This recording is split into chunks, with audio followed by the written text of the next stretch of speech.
دیکھیں، ایک تو اللہ کا شکر ہے میں نے اپنا ووٹ کاسٹ کر دیا ہے اپنے چنیسر کوٹ کے پولنگ اسٹیشن میں، لیکن یہ بات میری سمجھ سے بالکل بالا تر ہے کہ الیکشن کے دن تمام موبائل فون اور انٹرنیٹ سروسز کو بند کر دینا یہ کہاں کی دانش مندی ہے۔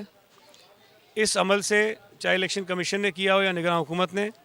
الیکشن کے اوپر بہت سارے سوالات اٹھیں گے۔ میں مطالبہ کرتا ہوں الیکشن کمیشن سے کہ فوری طور پر ٹیلی فون سروسز بحال کی جائیں، انٹرنیٹ کی سروسز بحال کی جائیں۔ وہ جو میں نے سنا ہے کہ وہ بہانے بنا رہے ہیں کہ پتہ نہیں کوئی خدا نخواستہ دہشت گردی کا کوئی واقعہ ہو جائے، تو یہ پھر ذمہ داری حکومت کے اداروں کی ہے کہ وہ اس پہ نظر رکھیں، اس کو کنٹرول کریں۔ صرف اس بنیاد پر الیکشن کے اتنے بڑے عمل کو متنازع بنانا کسی طور پر بھی جائز نہیں ہے۔ اس وقت عجیب صورتحال ہے کہ کسی پولنگ اسٹیشن میں کسی جگہ کوئی واقعہ ہو جائے، کوئی مسئلہ ہو جائے، تو کوئی امیدوار، کوئی ورکر، کوئی پولنگ ایجنٹ کسی سے بالکل بھی رابطہ نہیں کر سکتا، اور نہ ہی کسی اور قسم کا ہمارا رابطہ کرنے کا کوئی ذریعہ موجود ہے۔ میں یہ سمجھتا ہوں کہ یہ نہایتی ایک غیر دانشمندانہ فیصلہ ہے۔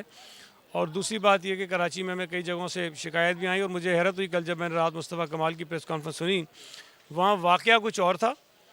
وہاں پر اطلاعات یہ تھیں کہ کوئی اور جماعت کا امیدوار جو مصطفیٰ کمال کی جماعت سے اس کا تعلق ہے، وہ وہاں کچھ چیزیں کر رہا تھا، جو وہاں سے بیلٹ کے جو بیگز ہیں پریزائڈنگ افسر کے، وہ اپنی نگرانی میں لے کر جا رہا تھا۔ اس پر ہمارے کینڈیڈیٹس کو پتہ چلا، وہاں جا کر اگر آر او کے سامنے انہوں نے احتجاج کیا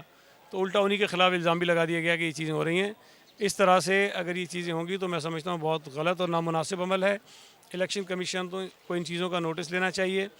کہ یہ جو واقعات یا جو شکایتیں آئی ہیں شہر بھر میں، یا مجھے نہیں پتہ شاید ملک میں اور جگہوں پہ بھی آئی ہوں، اس پر بھی فوری طور پر نگرانی کریں، ایکشن لیں، ورنہ میں یہ سمجھتا ہوں کہ جو نتائج آئیں گے اس کے اوپر بہت سارے سوالات اٹھیں گے۔